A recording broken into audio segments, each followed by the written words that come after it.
Dans le cadre de l'opération NIA, menée sur la rive droite du fleuve Niger, les forces de sécurité continuent de renforcer leur présence et leur vigilance.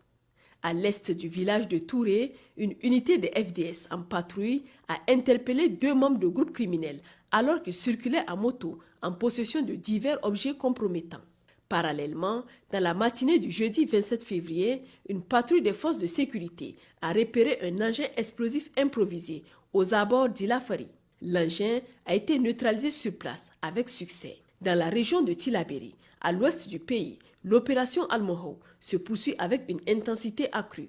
Cette semaine, sur la base de renseignements fiables, la brigade de piste de Tillabéri a interpellé 4 ravitailleurs de groupes armés terroristes circulant en moto. Lors de l'intervention, une motocyclette a été saisie.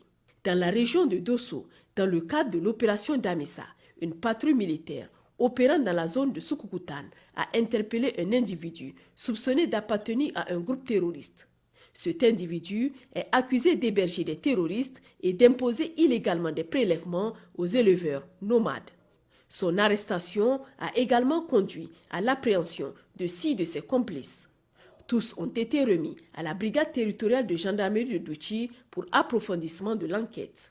Dans la région de Tawa, dans le cadre de l'opération Chara, une patrouille mixte départementale de Tilia s'est déplacée aux alentours de Telemses, à environ 65 km au sud de Tilia, où elle a arrêté 2 individus recherchés pour complicité avec des groupes armés criminels, notamment dans le ravitaillement en carburant. Les suspects ont été transférés à Tilia et remis à la brigade de gendarmerie pour la suite de la procédure. Au centre du pays, dans la région de Maradi, en milieu de semaine, une patrouille de l'opération Yerda a intercepté un véhicule à un point de contrôle situé sur l'axe Zangarewa-Souloulou. Ce véhicule transportait 65 bidons de 25 litres d'essence. Les 3 trafiquants à bord ont été arrêtés et remis avec la cargaison de carburant aux services compétents pour les suites judiciaires conformes à la loi. Au nord du pays, dans la région d'Agadez, dans la matinée du jeudi 27 février 2025, aux alentours de 7 heures, une mission des forces de sécurité en patrouille sur l'axe Ina-Bangrit à Samaka a été attaquée par des bandits armés à bord d'une dizaine de Toyota pick-up. Une riposte immédiate a été engagée avant l'arrivée des renforts. Malheureusement, cette attaque frontale a coûté la vie à 11 de nos frères d'armes et fait 2 blessés. En cette douloureuse circonstance qui endeuille notre pays, les plus hautes autorités rendent hommage à la mémoire des soldats tombés au champ d'honneur, présentent leurs condoléances les plus sincères à toute la nation et souhaitent un prompt rétablissement aux blessés. Elles saluent le courage inébranlable de nos vaillantes forces de défense et de sécurité qui restent fermes face à l'ennemi.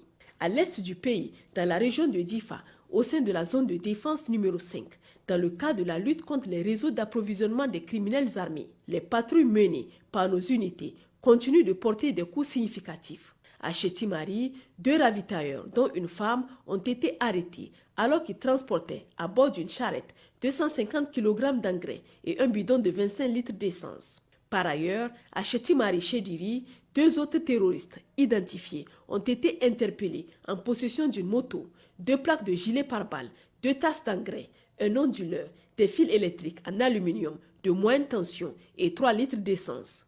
Aussi, une patrouille des forces de sécurité a interpellé près de Difa 3 individus fortement impliqués dans l'approvisionnement des groupes armés criminels en produits prohibés et substances stupéfiantes. Ces substances sont notamment utilisées pour conditionner les nouvelles recrues et les inciter à la violence. En parallèle des opérations, les forces de défense et de sécurité maintiennent leurs actions sociales.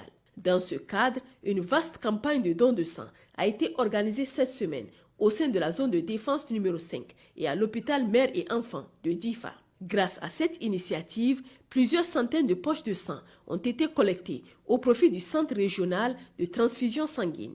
Dans la ville de Niamey et ses environs, les éléments de la brigade d'intervention et de recherche de Niamey ont intercepté 2 véhicules Toyota Land Cruiser à une vingtaine de kilomètres du poste de contrôle routier de Hamdelaye.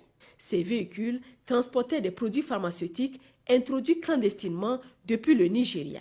Les convoyeurs ont réussi à prendre la fuite, mais l'ensemble de la cargaison a été saisi. Après inventaire, il a été recensé 110 cartons de divers produits pharmaceutiques dont la valeur marchande est estimée à 57 752 700 francs CFA. Sur un autre registre, le jeudi 27 février 2025, le chef d'état-major des armées, le général de brigade Moussa Salaw Bormou, a présidé l'ouverture officielle d'une nouvelle salle de sport au sein du local des états-majors des armées terre et air, destinée aux cadres militaires officiers des états-majors des armées, de l'armée de terre et de l'armée de l'air, ainsi qu'aux officiers en transit à Niamey. Cette installation moderne vise à renforcer leur préparation physique et mentale. Dotée d'équipements de pointe, cette salle permettra aux militaires d'améliorer leur endurance, leur force et leur agilité, des qualités essentielles à l'accomplissement de leur mission de défense et de protection de la nation. Au-delà de l'entraînement physique, elle incarne des valeurs fondamentales telles que la discipline, la rigueur et l'esprit d'équipe. Cet investissement stratégique témoigne de l'engagement des forces armées nigériennes à maintenir une armée forte, résiliente et prête à relever les défis sécuritaires. Chers concitoyens, en ce début du mois béni du Ramadan, l'ensemble des forces de défense et de sécurité adresse ses vœux à la communauté musulmane, lui souhaitant de vivre pleinement ce temps d'adoration et de piété. Nous vous invitons également à invoquer Allah subhanahu wa ta'ala afin qu'il répande sa miséricorde sur le Niger et le guide vers la victoire face à ses adversaires, qu'ils soient internes ou externes. Par ailleurs, les forces combattantes réitèrent leur engagement à défendre le Niger et sa population contre toute menace. La coopération des citoyens demeure essentielle pour garantir et renforcer la sécurité nationale. En cas d'urgence, veuillez contacter les lignes vertes. Pour les forces armées nigériennes, le 40-40. Pour la gendarmerie nationale, le 40-00. Pour la garde nationale du Niger, le 280. Pour la police nationale, le 83-83. Vive le Niger libre et souverain. Vive les forces de défense et de sécurité. Vive les citoyens résilients et engagés.